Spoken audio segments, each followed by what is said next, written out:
Nous allons parler d'un document très compliqué et pas fun du tout, et pourtant c'est le document que nous attendons tous à la fin du mois. C'est bien sûr la fiche de paye. Pour comprendre un petit peu ce qui se passe sur une fiche de paye, on va la décomposer en plusieurs parties de haut en bas. La première partie, la plus simple, celle qui est tout en haut, c'est la partie générale. C'est celle qui vous concerne, vous et votre entreprise. On va y retrouver des informations sur qui vous êtes, depuis quand vous êtes dans l'entreprise, quel est votre statut, votre poste, votre classification dans la hiérarchie. On va y retrouver aussi les informations sur votre entreprise, le nom de votre entreprise, son adresse, son numéro de SIRET pour pouvoir l'identifier. Après cette première partie générale, on a toute la partie chiffrée. Alors tout en haut, on a le salaire brut. Généralement, c'est le salaire que vous connaissez, celui que vous avez en tête, mais vous l'avez peut-être remarqué, bien sûr, ce n'est pas le salaire que vous touchez sur votre compte en banque tous les mois. Dans cette partie salaire brut, il peut y avoir des ajustements. Par exemple, s'il y a des absences qui ne sont pas rémunérées, elles vont venir en déduction. S'il y a des primes ou d'autres éléments qui viennent en plus ou en moins du salaire brut, vous allez les retrouver dans cette première section.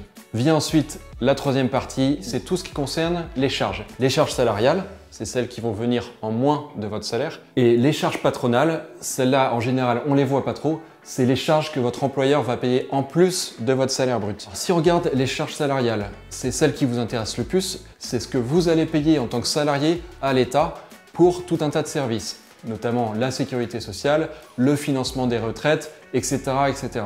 Toutes ces charges sont détaillées ligne par ligne. En général, c'est un pourcentage de votre salaire qui s'applique. Ce pourcentage va dépendre de votre poste, de la catégorie d'emploi dans laquelle vous êtes. C'est propre à chaque métier. On va retrouver dans la même colonne toutes ces charges salariales et vous allez retrouver en bas de ces charges la somme de ce qui va être déduit de votre salaire brut pour arriver à votre salaire net.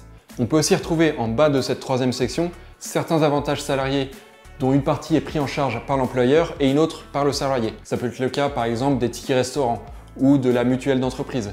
Généralement, les employeurs vont en prendre, disons, 50% et les 50% restants vont être payés par le salarié. Ça va être déduit directement de sa fiche de paye. Par exemple, si on regarde sur cette fiche de paye, on voit qu'on a un salaire brut de 1820 et si on prend toute la colonne avec les charges salariales, on fait la somme, on arrive à 427 €. Le salarié va payer 427 € à l'État qui vont être déduits directement de son salaire brut. J'arrive donc à 1392 €, c'est le net à payer avant impôt sur le revenu. Juste en dessous de cette ligne, on retrouve le prélèvement à la source. Pour tous les salariés qui payent de l'impôt sur le revenu, on va avoir directement ici l'impôt qu'ils doivent payer qui va être prélevé par l'employeur qui va le reverser directement à l'État. Vous allez donc trouver sur cette ligne votre taux d'imposition personnalisé. Toujours dans cette troisième section, on va avoir une autre colonne avec les charges patronales.